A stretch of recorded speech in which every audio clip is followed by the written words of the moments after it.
Welcome back, Nerd Squad. My name is Roya Destroya, and this is Top 10 Nerd. Charles Francis Xavier is the founder and leader of the X-Men. He made his comic debut in the X-Men #1 in 1963. In between training mutants in Westchester County to constantly being at odds with former friend Magneto, he's had time to take up the mantle of multiple alternate versions of himself in different expansions of the Marvel Universe. So let's take a look at the top 10 alternate versions of Professor X.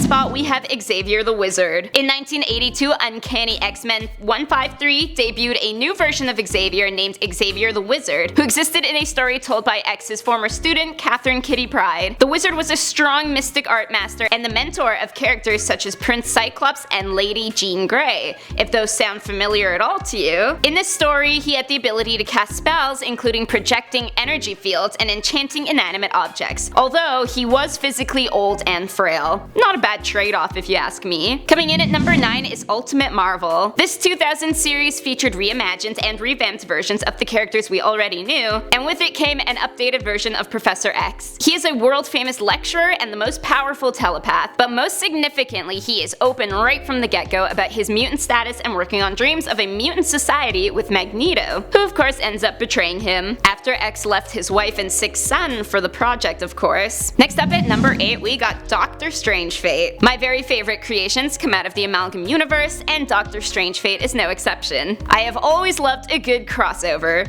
Probably why I had so much fun with Pokemon Fusion, if you guys remember that awesome website. Strangefate is the hypothetical breeding of Marvel's Professor X and DC's Doctor Strange, and he was also the only character who was actually aware of the Amalgam's crossover nature, and would do anything to keep the universe from falling apart. Still did. In the number 7 spot is Nazi Xavier. In order to save his country from a depression, Charles Xavier, the founding leader of the British Union of Fascists, created an alliance with dictators Mussolini, Tojo, Stalin, and Hitler to conquer the world. This happens in Extreme X-Men Volume 2, number 10 in 2013. Once he rises to the top, killing Captain America in the process, he then wipes out the rest of his supposed allies and takes over completely. Doesn't sound like the wise and kind leader we know, but hey, everyone tries on different shoes, even if those shoes belong to the world's greatest real-life villain. Coming in at number 6 we have Deadpool Corps. Prelude to Deadpool Corps in 2012 gave birth to a team of heroes, all different kinds of Deadpool. That's a whole story on its own. But in this particular Deadpool-y universe, Professor X had an important role as that of the headmaster of an orphanage for troubled kids. Among these troubled kids, Wolverine, Cyclops, and of course, Kidpool, to name a few of the notable members. Prof's also got a soft spot for Emma Frost yet again,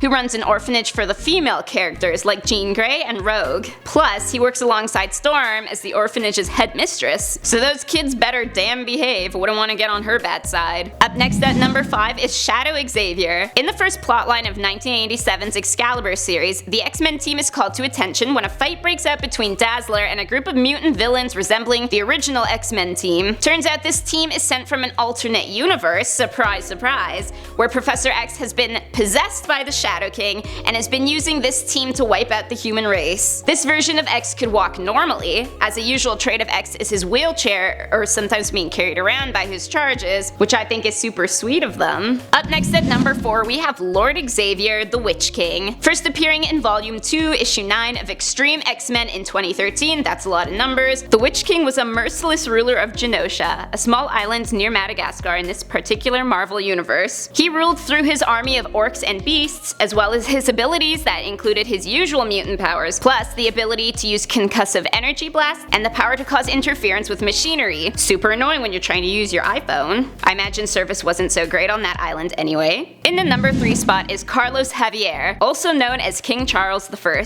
Marvel's 1602, which began publishing in 2003, was Marvel's attempt at creating a superhero Elizabethan era. Carlos Javier was a witch breed, the Elizabethan term used in place of mutants, and he set up a training school for other witch breeds to prep them for living in a world that hated their kind due to the belief that they are offspring of witches and the devil. I'd love to see them try and burn Cyclops, Scodius Summerisle, at the stake. Coming in at number 2 we've got President X. If you thought Trump was bad, wait for this one. In the 1995 Ruins miniseries, we were introduced to President X, X, who leads a corrupt regime in a world where everything has taken a turn for the worse. Living in the White House and never even forming the X-Men, but rather locking certain members in a Texan prison to keep them under control, he frequently visited them to make sure they were still miserable and receiving the worst torture they could get. Yeah, things got pretty dark with X at times. And finally, in the #1 spot is Professor Xavier. For some reason in 2008, Marvel all sat down around a table and decided amongst themselves, you know what would make our superheroes cooler?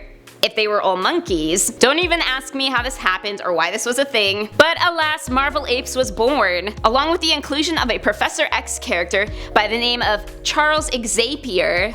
Clever. Xavier was head of the Team X Simians, whose team members included Cyclops, Angel, Beast, Ice Ape, and Marvel Chimp. Got a bit lazy with some of the names there. So those were the top 10 alternate versions of Professor X. Let me know in the comment section down below which one is your favorite. Mine is definitely Xavier. My name is Roy Destroya, thanks for watching, and don't forget to subscribe so you never miss another nerdy list.